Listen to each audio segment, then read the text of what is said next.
என்போம். நம சிவாய சிவாய நமக என்றுரைக்க சொல்வோம். சிவாய நமவும் சிவாய நமவும் ஓம் நம சிவாய. சிவாய நமவும் ஹராய நமவும் ஓம் நம சிவாய.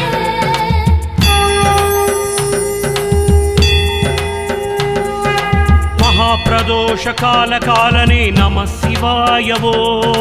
மங்களம் தந்திடும் பிரதோஷநாதா நம சிவாயவோ. பிரதோஷலிங்கனே பாவம் தீர்க்கும் சர்வேஸ்வராவோ. நந்திவாகனா நடன சுந்தரா நம சிவாயவோ. அமுத மொழியால் உமையவள் கனவா அரிதரி தரிதனும் மனித்த பிறவி அவனியில் எடுத்துழல் அடியேன் என்னை